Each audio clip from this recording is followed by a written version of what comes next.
And hello everyone. We are now live.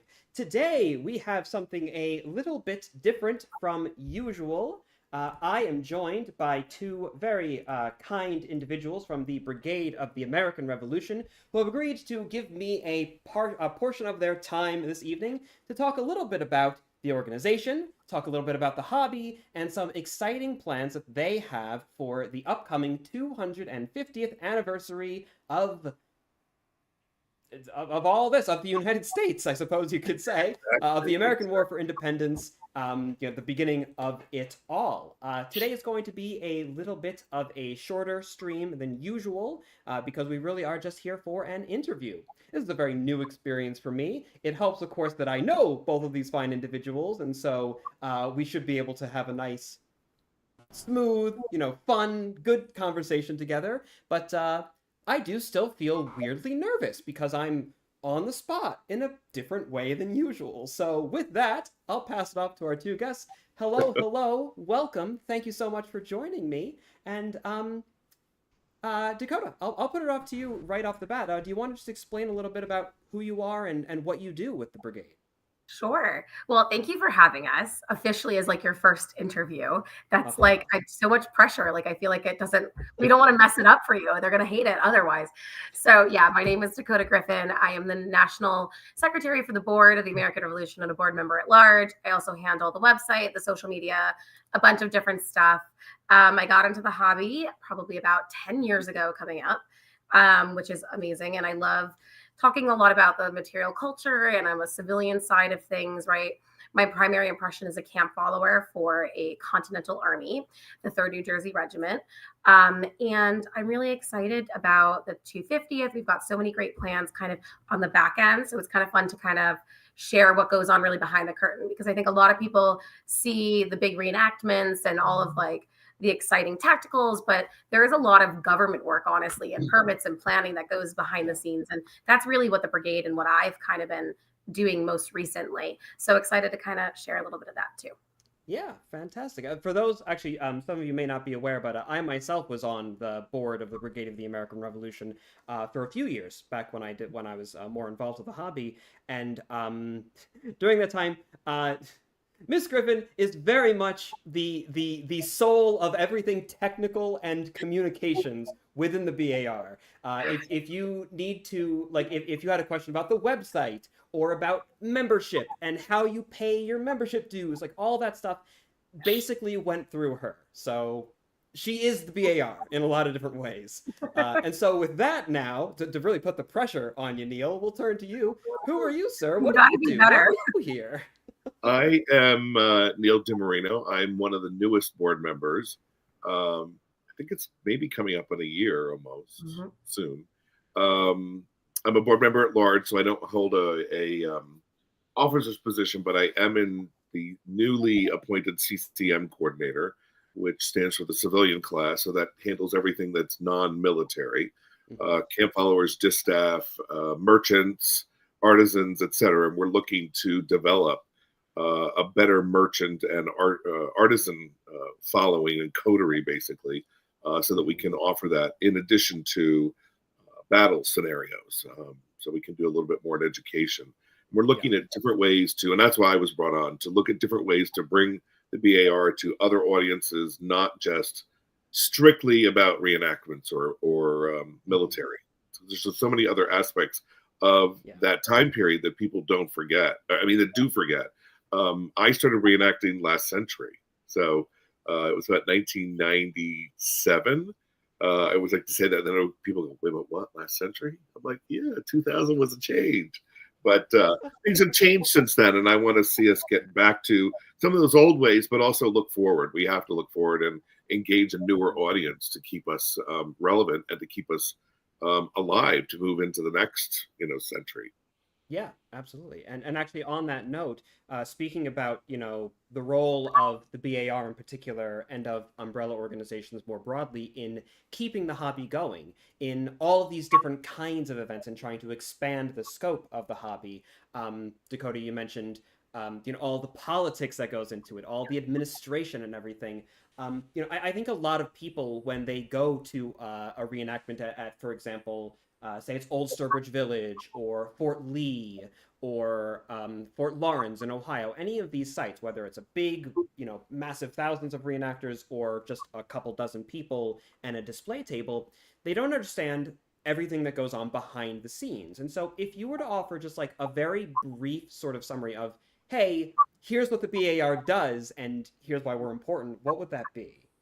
How's that for a good, tough question for you? That's like, Sell I was like, yourselves. time do you have? Yeah, sell ourselves.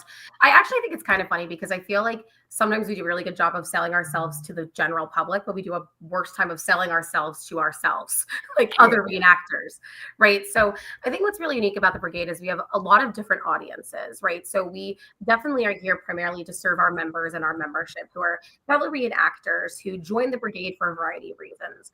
For education, for research, for insurance, to be able to attend our events, and really just really being able for us to provide as many services as we can to make reenacting easier for them and for these units, right? We also do publications, and that's kind of the second audience, right? We really are at our core an education organization.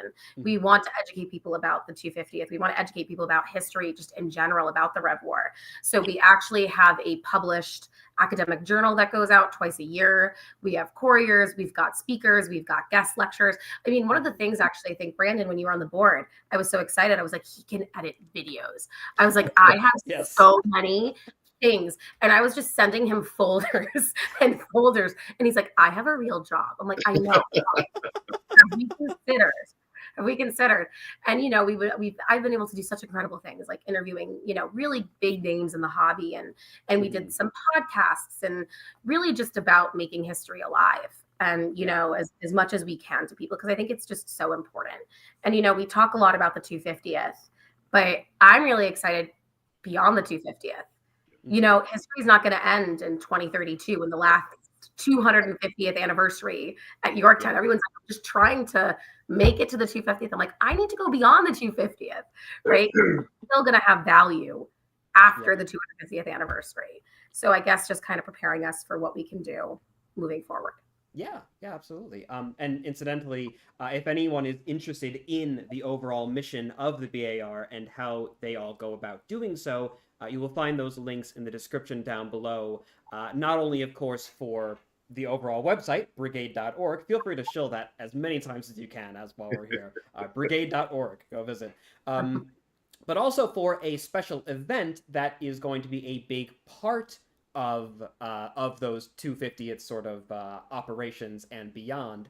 But we'll come to that, I think, in just a little bit. For starters, I want to talk just a little bit more about the state of the hobby as it is now, and how we sort of continue with expanding that overall scope, right? So I suppose didn't have time to prepare all too many questions beforehand, but when it comes to where we are now, right? It seems to me like there's a lot of, maybe tension isn't the right word, but there's a lot of conversation at least being had about what a good event really looks like. And there are still a lot of people that are of the opinion that if you are going to attract crowds, you need a few basic components. You need people shooting things, you need guns and cannon and as much explosives as you can get, and you need a battle of some sort. You need two sides that are shooting at each other in opposition. And without those things, it seems to me that a lot of people hold that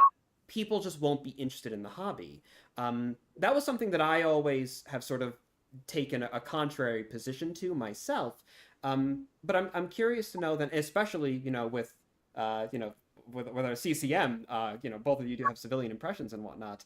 How accurate is that assessment, and is that something that you think the BAR in particular is doing well with changing? Is it sort of stepping in line with that? Where do you see that line of progression moving over the next 8, 9, however many years of 250 celebrations? That's a great question. I mean, I think Dakota and I have talked about many different ways to make our reenactments a little more broad-based and a little more exciting. I remember the 225th of Saratoga. and it was large. It was huge because we were on the actual battlefield, and the public was very much far away from us. They were 2-3 miles away at one point when we started. So they really got to see how a battle progressed and moved and came toward them. It was a rainy weekend, so we couldn't have a lot of other things happen. But I think what we're going forward with is to have civilian artisans that may have been attached to the camps, artificers doing what they would have done, repairing shoes, leather work. Again, laundry needed to be done. There was nursing that needed to be done.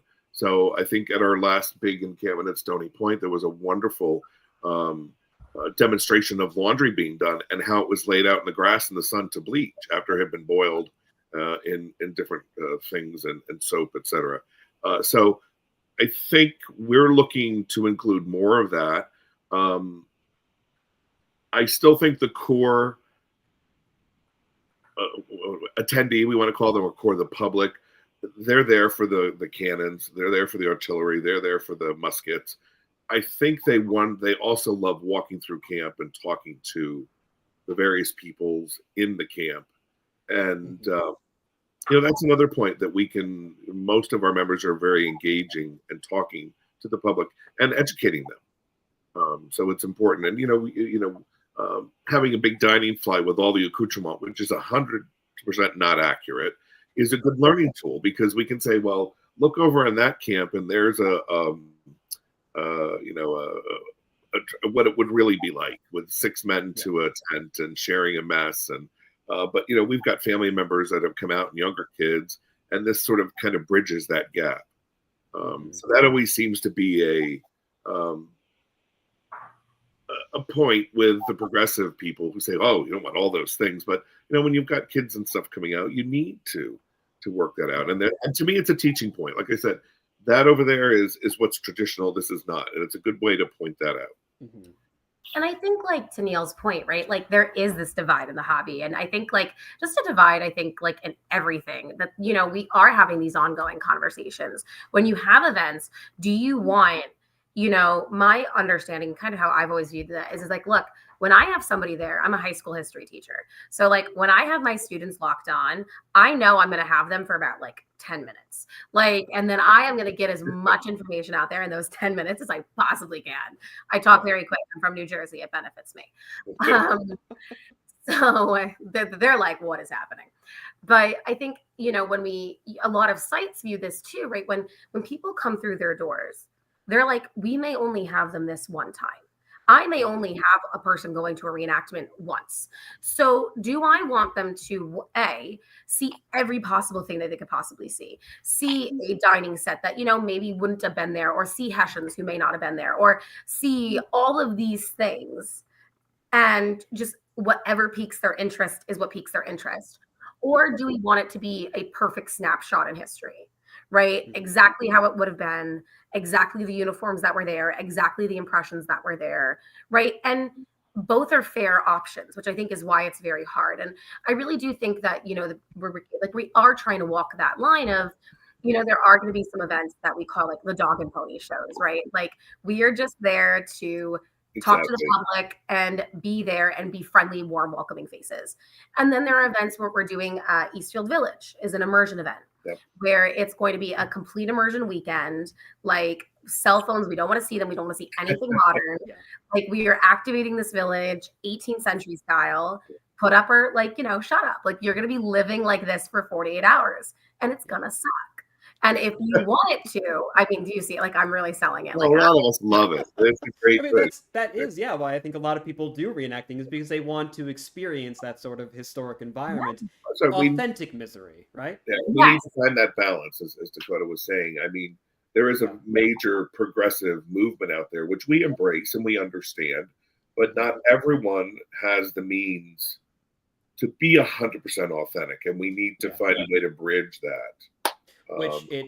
We should specify, I think, just for benefit of like non-reenacting individuals, we keep on using this word progressive. Like, oh, they're getting weirdly political about it. Not quite. Within the reenactment context, the term progressive, it refers to a specific form of reenacting, which is seeking, the origin of the term is that we are progressing our impressions continuously based on new research.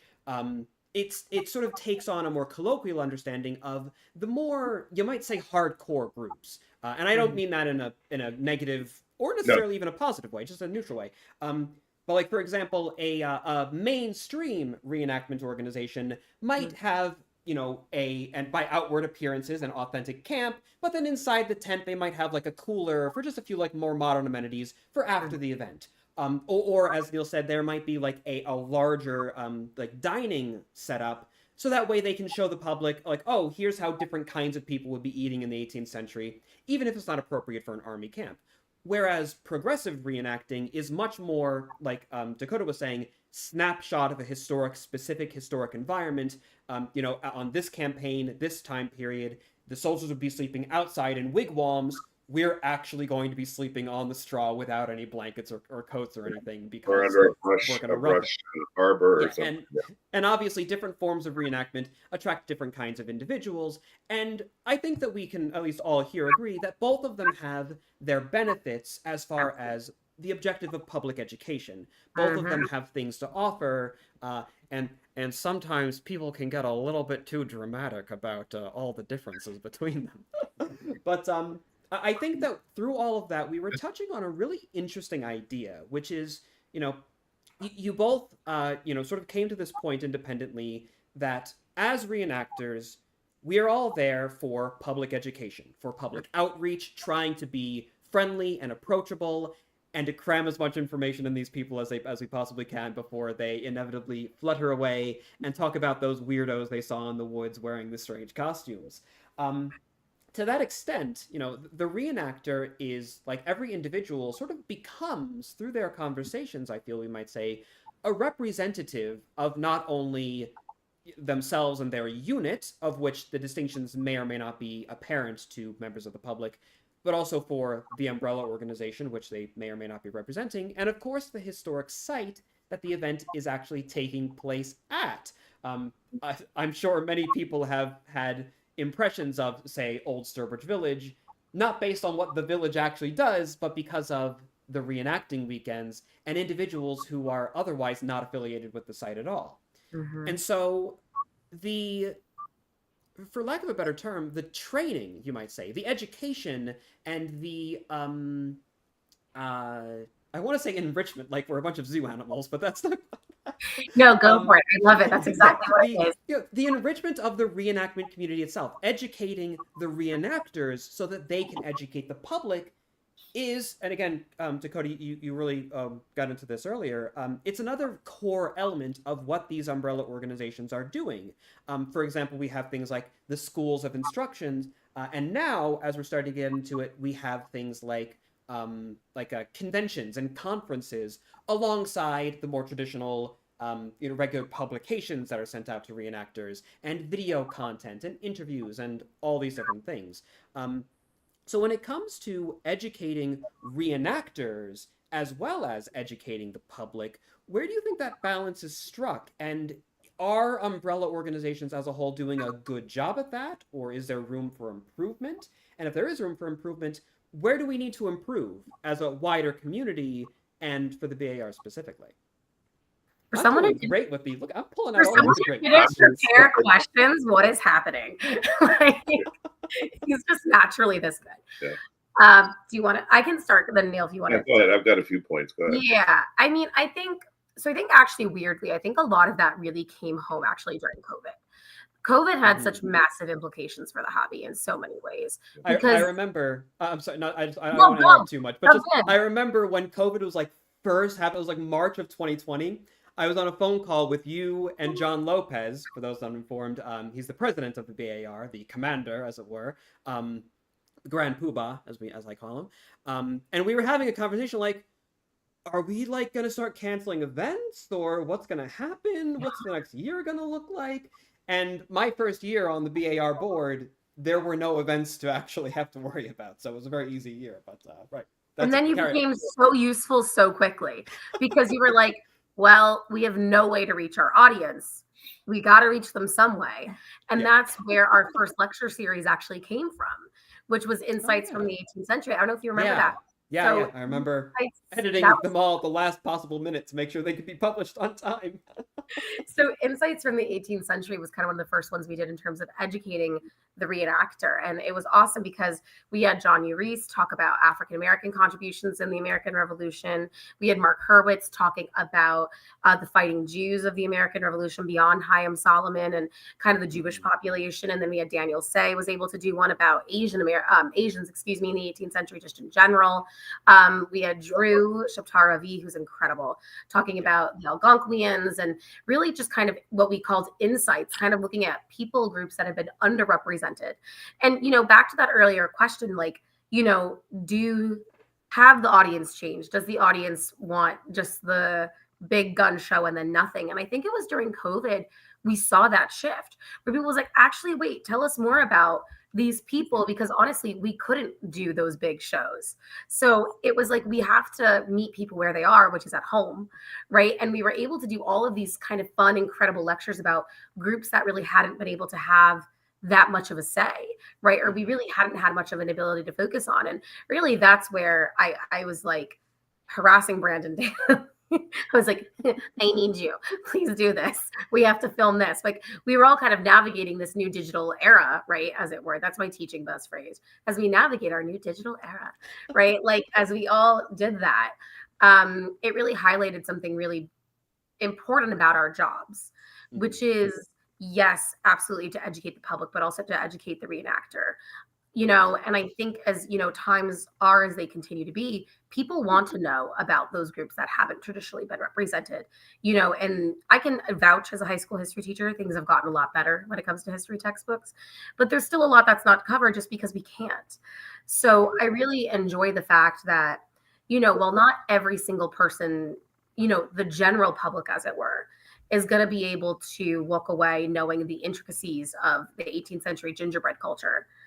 But, being able to tell a reenactor that is going to only widen their knowledge.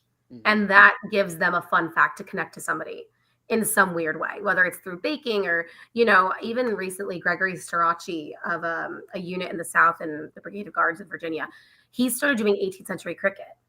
And we did that at Fort Lee, where we played an 18th century cricket game at Fort Lee. And it was incredible to see a lot of people. There was a very large Southeast Asian community. And they had literally told their friends, they had texted their friends, we're at this weird history site. They're playing cricket. You need to come. And I was like, yes. And like 15, like kids, like 12-year-olds to 22-year-olds just showed up at Fort Lee 2 or 3 years ago. And they're like, can we play cricket with you? And we're like, that's awesome. Yes, absolutely. And like, but who would know if Gregory hadn't educated us on how to play 18th century cricket, right? Like, what a weird aspect of material culture that may have never been featured. But it wound up being such a great connection to this group of people. And it was so much fun. I'm terrible. No one wants me on the team, but I really enjoy it. And like the pictures, I look insane, but like, I really do. I look crazy. But I just think it's great. And I think that's one of the things that, we're always improving and we're always trying to get better on. And I think probably that's where Neil wants to cover too, is about. Well, yeah, I was going to mention the same thing. I think COVID changed how we looked at things because we had that whole year and a half or almost 2 years of nothing happening. And it really forced us into the digital age. I mean, think about it. Up until then, no one was doing anything like this, talking about the revolution. Or I know, as I jokingly said earlier, I started in the last century. None of these things were happening back then. We weren't talking about material culture. I mean, it was there. Don't get me wrong. I'm not saying it wasn't there, but it's now much more, I think, well researched and more broadly accepted and wanted. I think that a lot of the younger people who are joining the hobby now have, because we've done so much and learned so much up until now from, say, 30 years ago, 40 years ago. I think I see a lot of these younger units, younger members of units, and I'm amazed at how together they are compared to when I started and I was using loaner clothing. And, because a lot of what I was being taught in 1997, 1998 was stuff that was gleaned and information that was gleaned from maybe some of the people when they started back in the bicentennial. So I like to say and I don't mean to be ageist, but there's a lot of reenactors who started then and got to a point and then stopped, and they don't want to hear about any other new research and new things going forward. And that's a generalization. Don't get, I mean, don't, I don't want to quote. Yeah, we're speaking very broadly. But I'm amazed at some of the young kids. I was just at Die Mansion this weekend, and some of the younger guys are just, they're so much more put together than I was when I remember it. And we all can do better. You know what? I'm saying that to the BAR. I'm saying that to the British Brigade, to the Continental Line, and even to the progressive units. Yes, we all can do better about being inclusive and learning and sharing and trying to make things better. Mm-hmm. And like, while still being realistic, right? Like, I think like a lot of people don't understand, like the majority of us, like we all have day jobs. This is volunteer work for a lot of us, right? Like, and I really do think it's channels like yours where you're able to dedicate the time and the energy to putting out such fun and engaging content. That's really where, you know, all of us wish we could be able to do that kind of thing, right? I mean, I'm so lucky I get to talk about history every day in my classroom, and we all are trying to do better. And I think there's just a lot of room for forgiveness in general, like in society, but also within the community at large. Like, it's not bad if you don't know about this stuff. And I think that's what we're really trying to dispel. Like, no one did. I didn't know about half of this until I joined, or if I didn't have a specific interest about it. So, you know, I think really like there's no, if you're somebody who's maybe watching and you want to get into reenacting and you're like, these people sound really intense, you know, I think we are, but I think it's also like, it's never an intensity that's, and coming from a bad place. Like most of us start knowing absolutely nothing. I knew absolutely nothing, right? Exactly. We all did. We all had to start from somewhere. But I think what's really important about the brigade or the SEAL or whatever unit you wind up is, and that you have a culture that is welcoming and inviting, but also wanting to educate you and wants to tell you about all of these things. Because that's kind of the, like, why else would we do this? Like, otherwise it would just be weird. Like we would just be like standing around, like, you know what I'm saying? Like it would just be a little absolutely. And you might even say like not only having that willingness, but having the means of getting that education across, which is what's making the new digital means so good, so useful, is because now units are able to not only hand you a great big book and say, oh, that's the manual exercise, but hey, you know, we have all these different publications and all these recorded lectures and presentations from the BAR on such a variety of topics. Just, you know, trawl around through that, and it's a really like easy way to get across a very wide variety of information. Now, okay. To your point, oh, sorry. No, I'm actually going to plug a project you did because I think it was actually incredible. When we were in COVID, and you said we should record von Steuben's manual. You had already, I think, done one for the British side, I believe. Yeah. And you were going to do, it was James McCain, actually, who's also a board member and now going to be our new inspector for the brigade and the commander of one of the 30 Jersey Greys. You know, and the 30 Jersey Blues were also featured in it. And one of, I think, the coolest things about that was, as I was reading up a little bit about the history of the von Steuben manual, and, you know, the whole point of the von Steuben manual was that he made it simpler. Right? He made it so farmers would be able to understand and read it with, like, it was supposed to be easy. And I was like, you know, what's so crazy to me is that you're making a video of this now. You're making it easier and more digestible for a modern audience. You know what I'm saying? Like, that's exactly for sure. It's evolutions of the same idea. Exactly. You know, you're like von Steuben. That's my point. I'm just, it's a compliment. Dirty rebel, but we can move on from that point.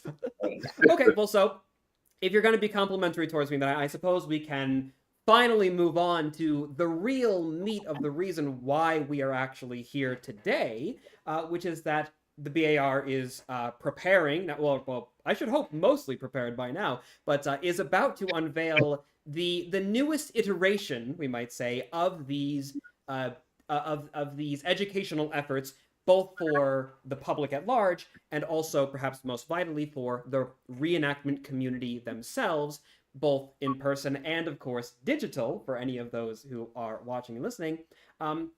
You are calling it... Oh, I thought I had the link open. Well, I don't have the exact link open, so I'll turn it over to you. Tell me about this project, what's it called, and what is the aim, as I pull that link back up. It was Neil's idea, so I'm letting Neil. I'll jump in, and then I'll let Dakota jump in. Last year, we did a non-military school of instruction, and we called it the Salon. And it was all about civilian So for activities.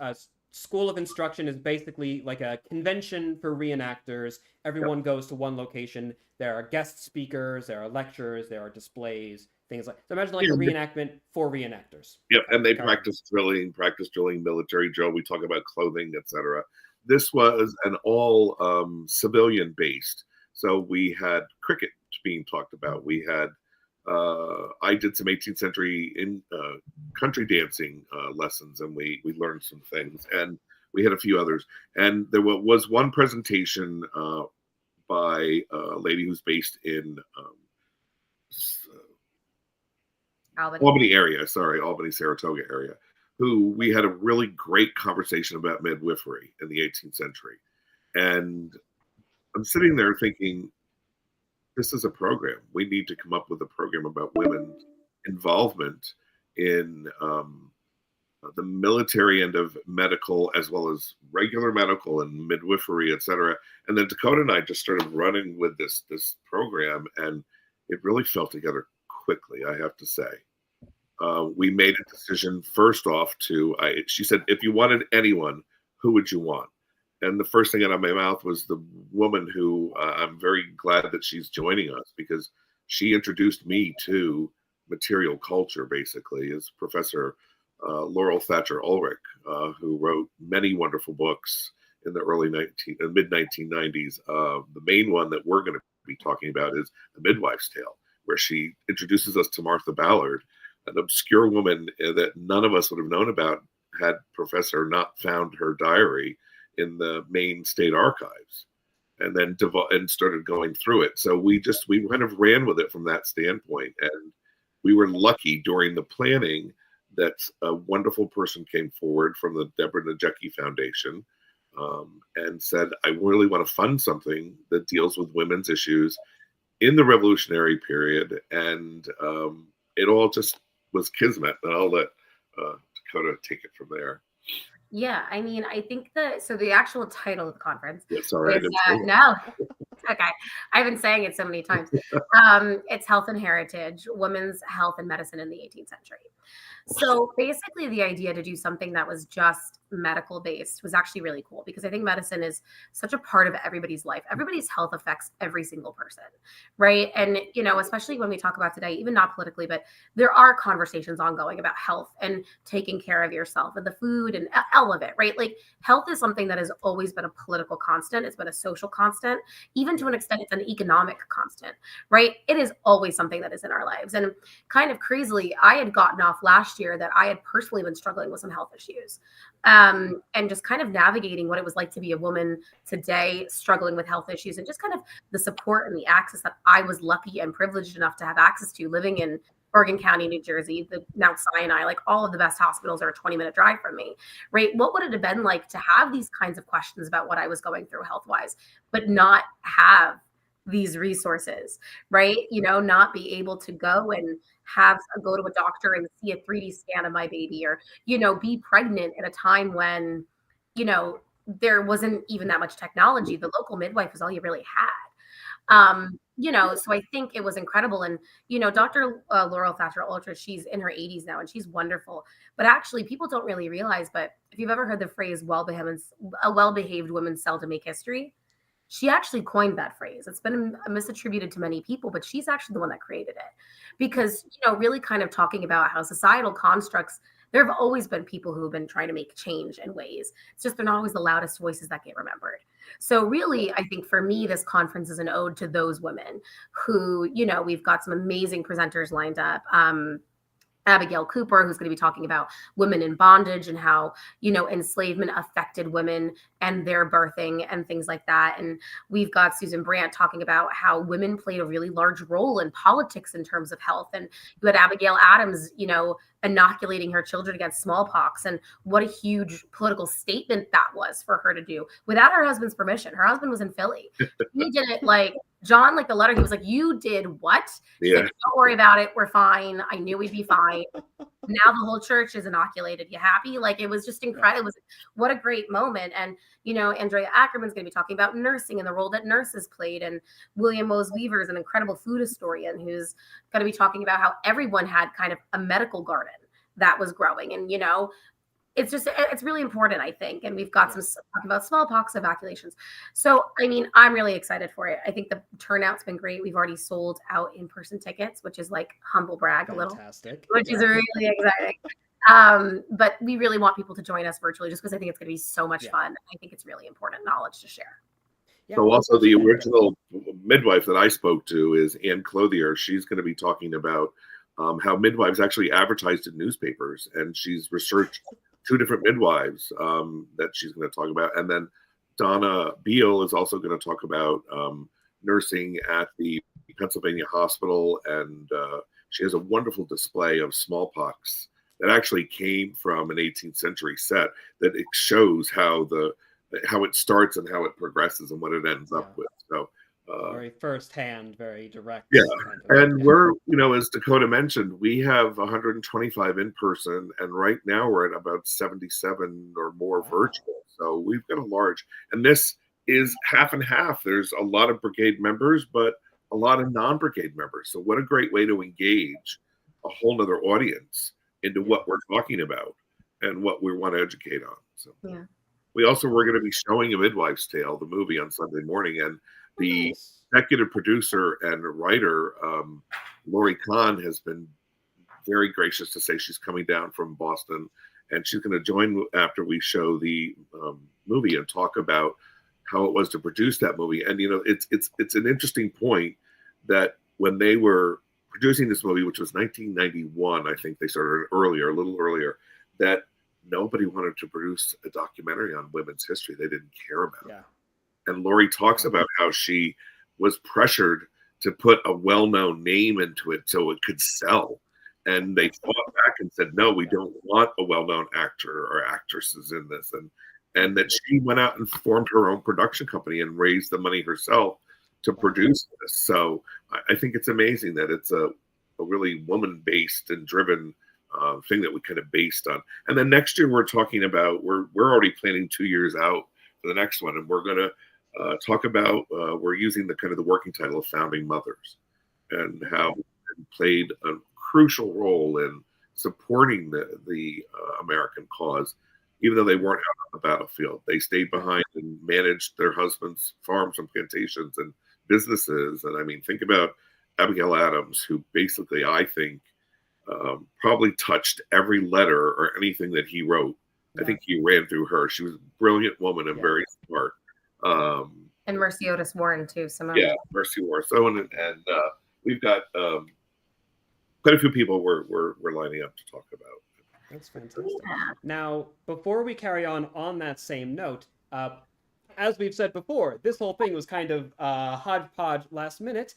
Fun fact, everyone, Google Meetings has a 1-hour time limit that I was not initially made aware of. And so what I'm going to do right now is we're going to take a brief break, with the 3 of us, that is. I am going to leave this call and send you all another invite. And in the meanwhile, I will do a little sit rep with my audience, chat with them as we all come back together. Does that sound good? Sounds great. Hopefully they have questions. Otherwise, it's going to literally be like my class. Lots of questions, please. So that's a good way to. Yeah, we'll do a little Q&A maybe like in the second, and that'll be like our second half. So you know what? We'll pretend like this is planned and that it's all going swimmingly. So amazing. Your first interview. Do we hang up on you now, or are you going to hang up on us? I will hang up on you. Badoop. And so what we can do is, why is my webcam not? Oh, hey, there it is. Hello, everyone. All right, then, ladies and gentlemen, thank you very much for your patience. I'm going to get this swung right back up. But again, to reaffirm, we are chatting with Mr. High Tech over here. I know. We are chatting with with representatives, you might say, of the Brigade of the American Revolution about the state of the reenactment hobby, the 250th anniversary, and how they are taking steps to sort of meet the new challenges, you might say, of public education. Not only of members of the public at large, but with their own reenactment communities. So let's see here. Please, please, please, if anyone is there, if you have any questions for these fine individuals, if you would like to learn a little bit more about the reenactment hobby as a whole, how it works, and especially for this conference that you will find, again, a link in the description down below. If you're interested in any of the lectures that they were just now talking about as they relate to women's medical history during the war and whatnot, well, you will find that linked in the description down below. It's very cheap. I think it's like, it's only a couple of bucks, I think, to get an online ticket. And not only do you get, literally hours worth of content when you do so, but you will also naturally, let me just pop back over here. You will also be supporting the BAR to do what it is they do. Another app is using the camera. Well, yeah, it's this app. That's the one using the camera. I will have to get myself a subscription the next time around. Let's see here. Let me turn the camera off and then do that again.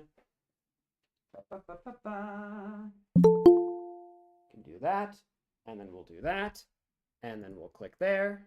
Try again. Why are you not letting me go, camera? Let me just get rid of that entirely from there.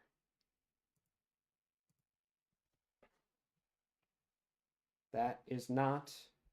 Don't tell me the camera's not going to work now because I hit a button on this end over here. Just give me a few seconds, everyone. I am figuring this out.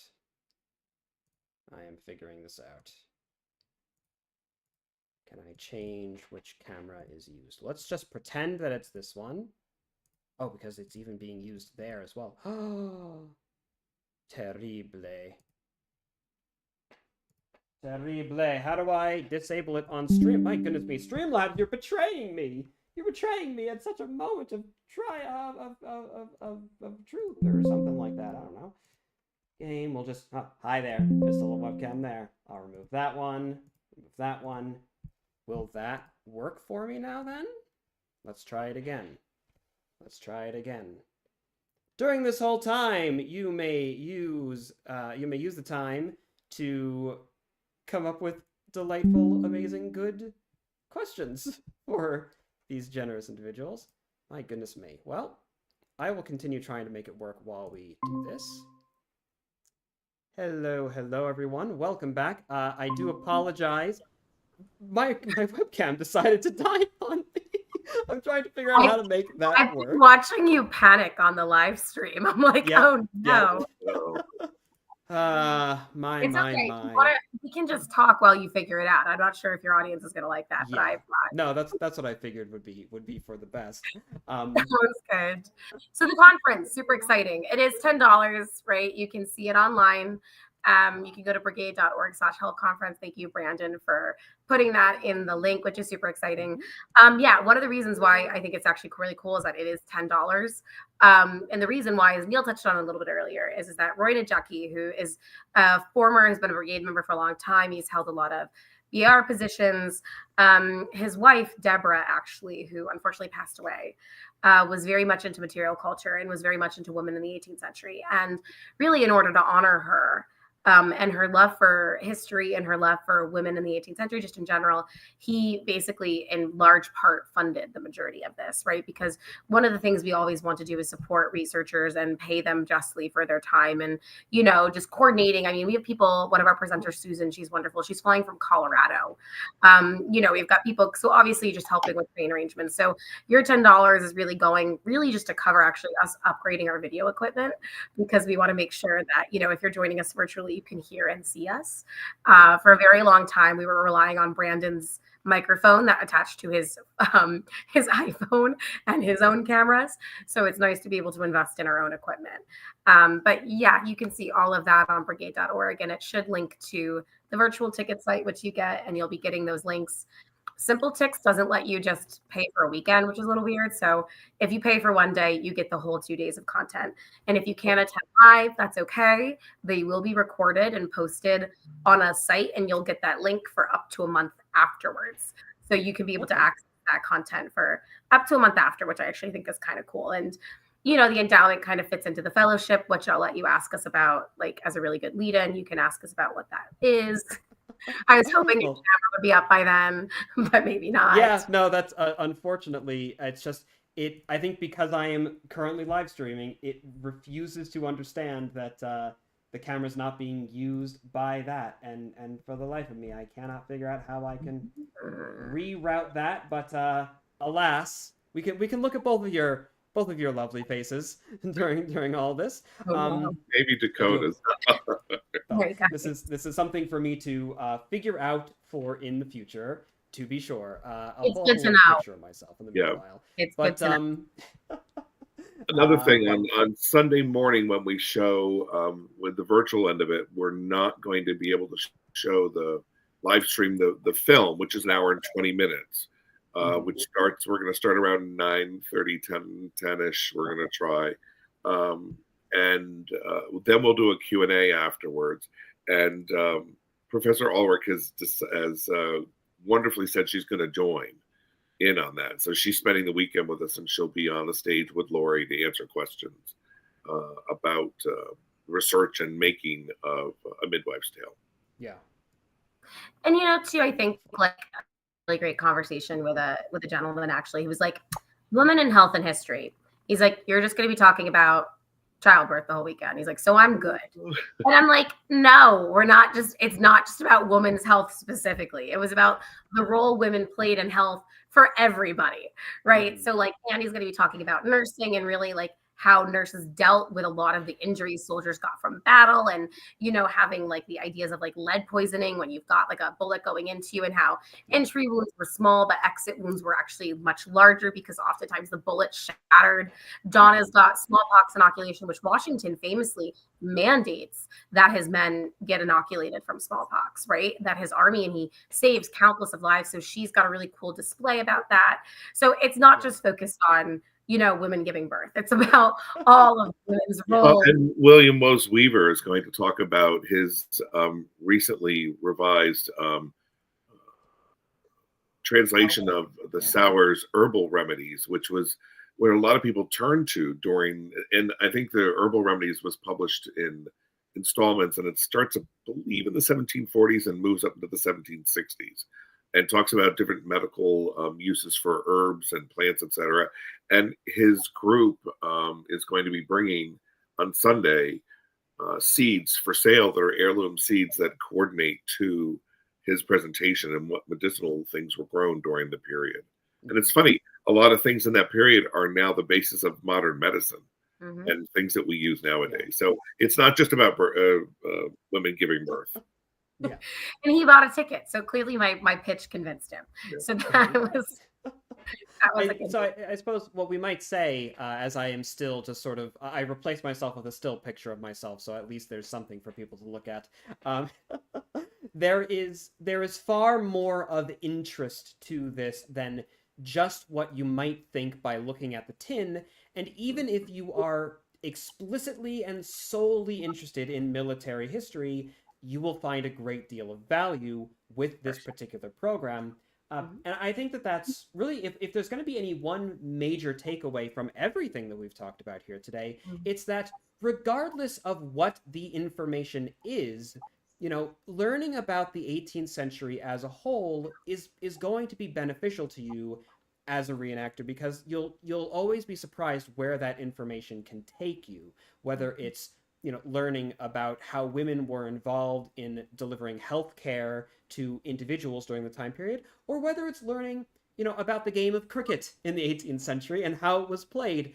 There's always going to be opportunities to, reach out and engage with the public that you may not have, foresawn, as it were. Now, well, and as you point out, you said, not to interrupt you, you pointed out about the education. I think it's also important, and I was going to mention this earlier, that when you start to reenact or do living history, you really have to get into the mindset of the 18th century person. I find too often, and people come at this and they keep the modern perspective about what they're doing, and it changes what it is, and you have to take that away from it. Women held a different space in world in the 18th century than they do now, in certain groups. The Dutch a little bit different in their approach to that, but so there's a lot of things that you can glean and learn from, just not military. Mhm. Yeah, for sure. Now, if we're going to sort of pull away from now that core subject just for a little bit to get into like some like Q&A kinds of territory, I saw one or two things that I think would be interesting to ask you. I also have a question of my own. Um, because of course I can't have you all here without asking at least one shall we say somewhat more hard-hitting and potentially controversial question. I'm not in the BAR anymore, and so I don't have to worry about asking controversial questions. It's wonderful. I should say I'm not a member just because I'm not currently like a member of any reenactment organizations, not for like any other reason that's related to what I'm going You're to ask. making me want to hang up. Are we gonna? I know, it's scary. But when it comes to politics and when it comes to reenactor politics, not only, obviously, you said that there's a lot of politics in the hobby, not only is that dealing with, local governments to put on events and to get permits and blah, blah, blah, all that sort of thing. But unfortunately, in the reenactment hobby, there is also a great deal of politicking, at least at a certain level. Most people I don't think engage with it, but some people certainly do, and it can have a pretty significant impact. There's a lot of, shall we say, personalities in the hobby. So I guess rather than any like explicit, I guess really hard hitting question, just more of a broad term, when it comes to ways that you think we can maybe do better with with that sort of problem in the hobby, and how we can, so to say, all learn how to get along. We might say how we can do better to approach the questions that relate to the hobby, not in a way that is like personal, but in a way that is more strictly professional. As an umbrella organization, right? As a confederation of different smaller reenactment units that all come together to put on events. What words of wisdom and advice, I suppose, as individuals who are on the board, would you have for units who are dealing with difficult situations in terms of politics, and how can we all do better with all of that? That was a very wordy way of asking the question, but I'm still trying to figure out technological. I'm going to jump in right away and I'll jump in right away, and I'm going to let you take it, Dakota. Leave modern politics at the door. When you're doing reenacting, or if you're at an event, or even in your meetings, leave it at the door, because it has nothing to do with the actual reenacting. Yes, it does affect some of the logistics behind the scenes, but I don't think we've encountered any of that yet. Yeah. A little bit. But yeah, I mean, there's not. It's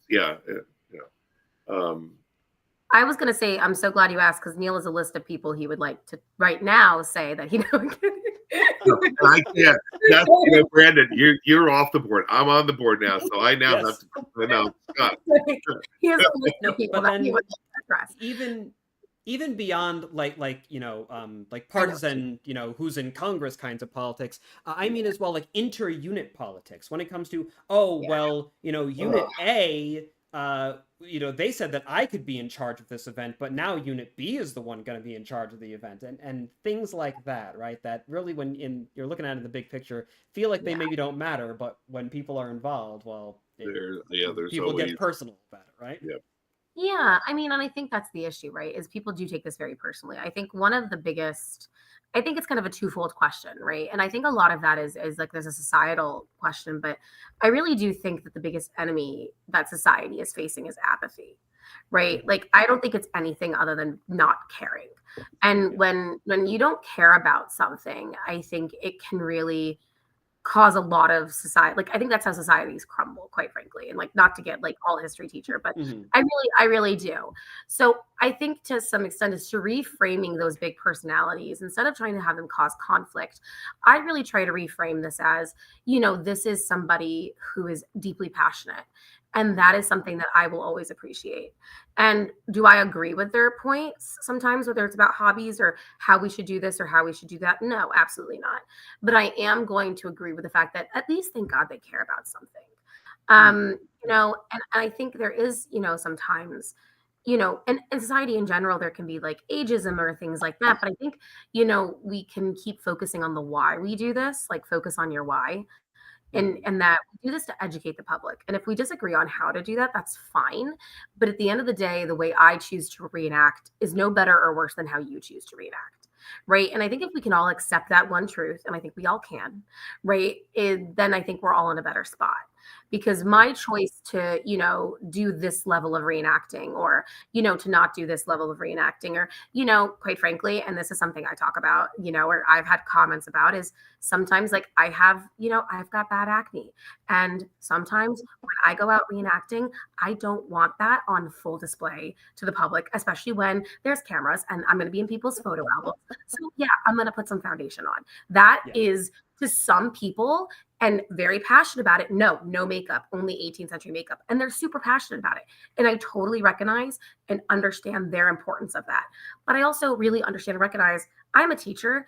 I don't even leave my house anymore, like without makeup on, because God forbid I see my kids and like all of us, like one of my students, and like I'm on TikTok or Snapchat or one of the god other awful apps, Yeah. right? So I think like, when even those kinds of conversations come up is to understand that we are all doing this for different reasons. We're all at different points in our life where some of us are younger and we don't have jobs, or some of us are younger and we're building our careers, or some of us are retired, or some of us have kids. So, Mhm. just to be kind to wherever stage somebody is at. And I do think, thankfully, you can find your people, right? If you are going to be wanting a really authentic experience, I can list you 10 units right off the top of my head who are going to try to really thrive to give you that authentic military experience on both sides. Yeah. But if you want something that's a little bit more, family friendly, I would argue. And if you can bring 5 or 6, your 5 or 6 year olds out with you, I've got a bunch of units who can talk about that too. Right. Yeah. And I think Brandon, again, to harkens back to early on during COVID, I'm deeply passionate about not only protecting history, but protecting about the Brigade's history. It was one of the first reenactment organizations that started in Mhm. 1962 before the other two organizations branched off for whatever reason. But there have been people who have dedicated their lives to this, like their entire lives. They have grown up in this hobby, they have married in this hobby, they have raised their children in this hobby.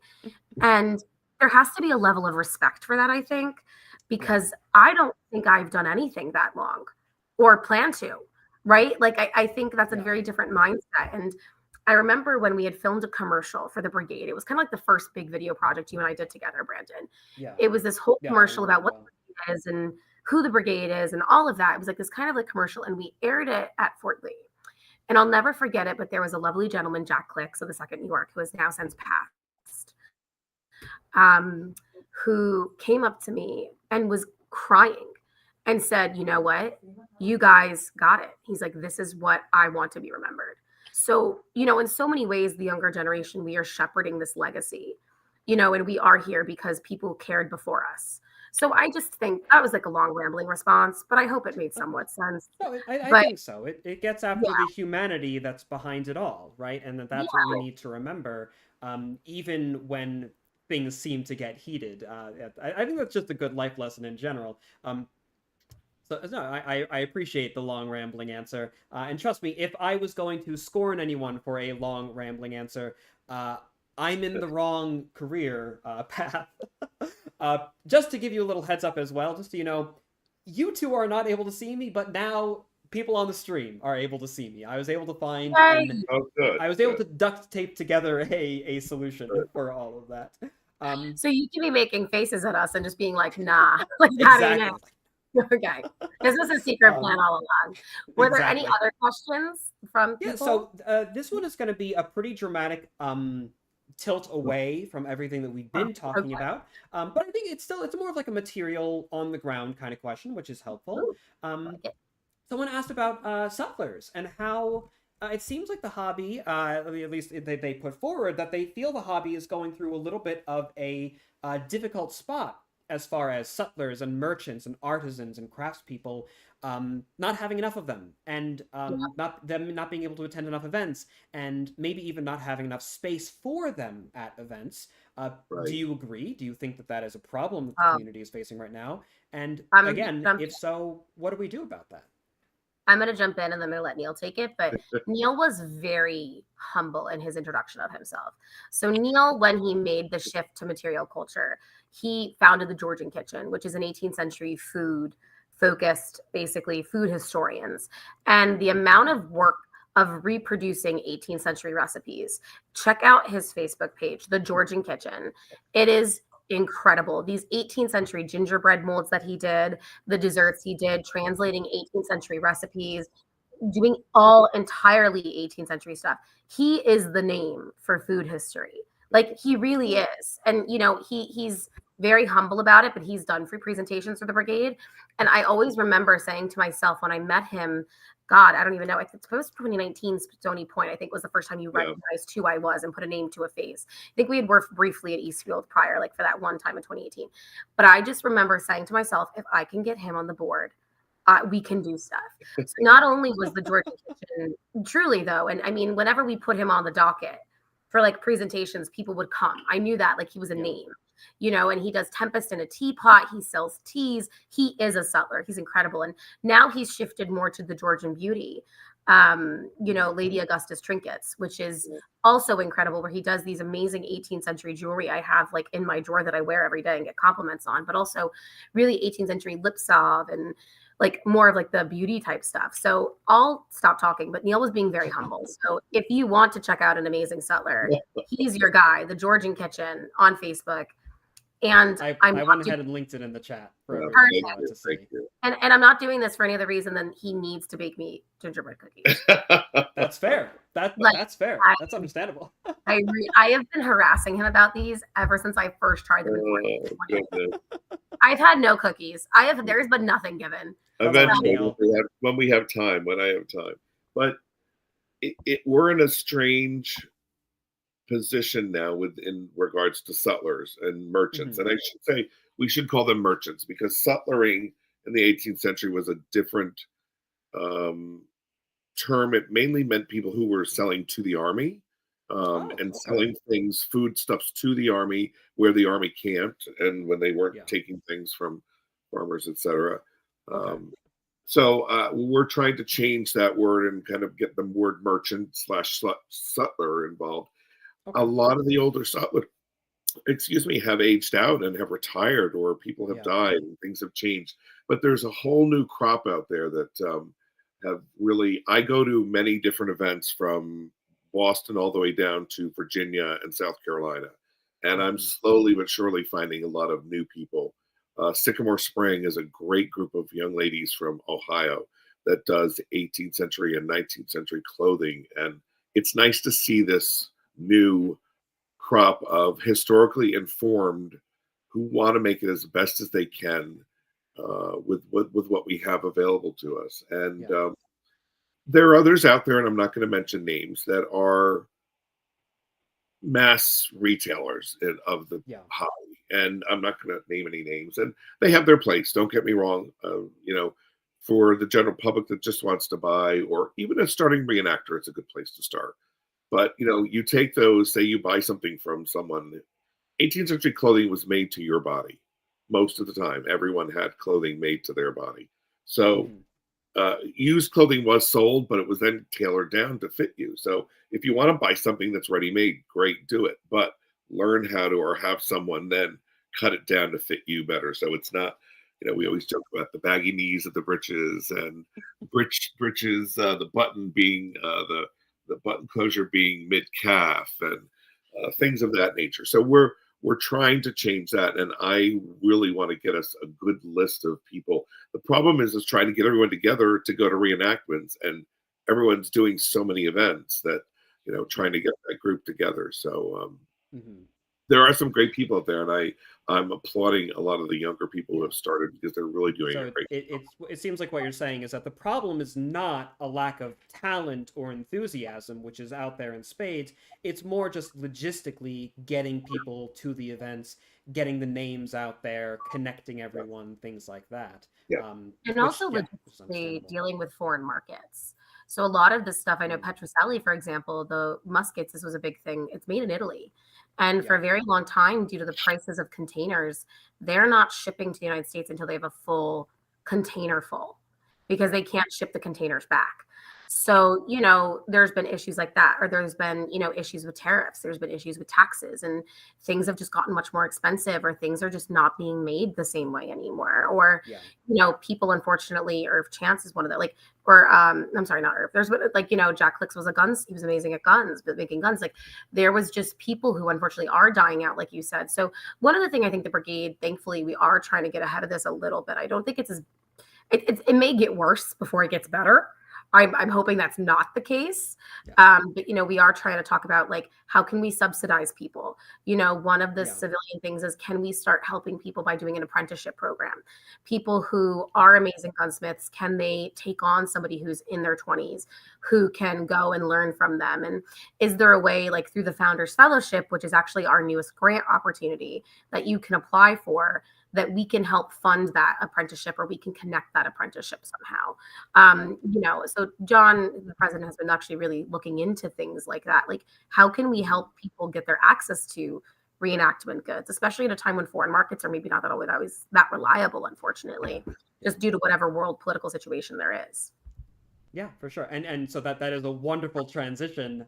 That's my plan. I was gonna give you a chance to talk about it, no worries, but that is a really good transition into the Founders Fellowship.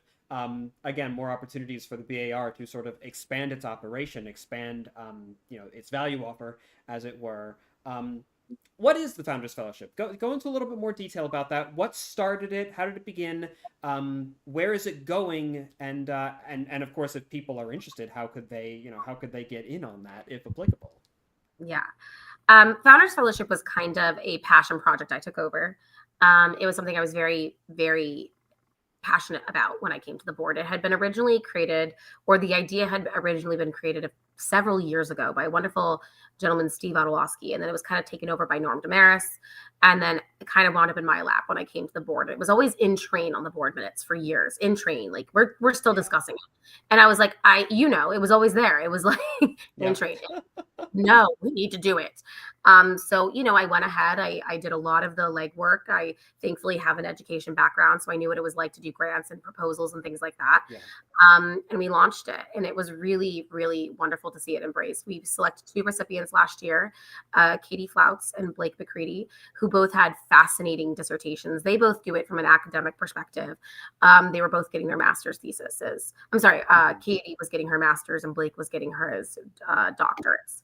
And they're both fascinating. Blake was on the environmental impact of New York campaign, and Katie's is really about the Native American and Indigenous help at Fort Lawrence. Hmm. And it was basically a small grant that we were able to give them to help facilitate either access to primary source collections or access to events or access to researchers. So that's what Hmm. it was. Where I see it going is I actually really want to branch out just from the traditional academic side of a grant. Yes, it's amazing. We obviously want all of your dissertations. We have a researching publication for that reason. Yeah, But also if you've got a multimedia project, right? You know, like we were in talks with somebody who wants to do a podcast as we go up to the 250th. We yeah, have talks about people who want to do YouTube channels or documentaries, if you want to film a short film, right? Whatever we can do as an organization to bridge you to, you know, that kind of gap, that funding gap is really where we yeah, want to kind of step in and help out. And whether that be through resources or researchers or funding, whatever it may be, that's really what we want to do, I think, moving forward hmm, with it. And if you want to apply, you can go to www.brigade.org. And under About Us, there is a link to the Founders Fellowship, which our application will open, I think, in a day or two, once I am all able to right. get it open. Yeah, fantastic, fantastic. It's definitely. I know we've had a conversation about the fellowship more privately before, and it's definitely something that I have. Oh, so many projects that might be worthwhile putting a proposal for one of these days. But well, that would be for the future to decide. There are far too many things on my plate as it is. And you remind me, actually, that did you say that woman? I apologize, I forgot her name, but her work with Native American material culture and everything, was that with Fort Lawrence? You said, like, in I that area? believe so. Katie Flouse. Yeah, she was in Ohio. She was Oh, actually Yeah. born in the Northwest Department, grew up in I acting. Okay, I need to get in contact with her then because I am planning right now, in the initial stages of planning, a fairly large project that relates to Fort Lawrence, but that is neither here nor there. Very Well, excited. everyone, we've gone on for about an hour and 10 minutes, which I think is Wow. about what we wanted to fill the time with. Perfect. I told you that it would go pretty quickly. Before we wrap things up, there was just one other question that I thought. Is sort of a good way to conclude things. They asked about the schedule this year and the schedule going into the 250th more broadly. What are so incidentally, more broadly speaking, because I'm sure we don't want to go through every single thing because the BAR is always doing stuff. You will find a full schedule listed at their website, brigade.org. The link is in the description down below. I really encourage you, if you honestly live in the United States, go to that website, look at the event schedule, see if there might be anything in your area where it might be. If you can attend, it's a great opportunity. These are wonderful people. They care so much, and for the love of God, they will talk to you longer than you ever wanted them to about things that you never even knew that you were interested in, but you will be. So on that note, what are some of the like big events coming up, whether this year or even planning further afield? Because sometimes these events you have to start planning them 2-3 years in advance. What are some big things you're looking forward to as we come into the 250th? Come on, Neil. It's been a while since you talked. You start. Yeah. Well, we've got a lot on the books for, just in general, the 250th. We're looking at the 250th of White Plains, the 250th of the burning of Short Hills, the 250th of what else? Help me out here. I'm drawing a blank. Kingston. The burning of Kingston. Burning in Kingston. Sorry, not burning of Short Hills. The burning of Yeah. Kingston. And there's the 7, the Battle of Short Hills. the 250th of Saratoga. There's a lot of those coming up. And Stony Point in 2029. So we're Stony already Point. talking with that. Ooh. We've got that special event, Neil, coming in 2028 about the French Alliance. So Yes. keep an eye on that. Yeah, we're developing a really fun event for that. All Yeah. right. So there's a lot coming up. So definitely stay tuned. Maybe using the French embassy in New York. We're trying. So yeah, basically we have a lot to do. There's going to be a lot of amazing 250th events. We're obviously going to be supporting whatever other organizations we can to make this really get the numbers out and allow as many people to experience the 250th as possible. But also, taking a step back. I know there's a lot going on in New England this year, and they have some great organizations up there that are really in charge. So taking a step back a little bit this year and allowing them to kind of have that great moment, and then the new. We're ready for it. We got a lot going on with the Battle of, like Neil said, White Plains next year, already planning for Short Hills in 2027, and then Kingston as well in 2027, probably. So we've got a lot in the future. There's a lot of things to be excited about. Yeah, plus our symposiums, we're looking at going farther afield.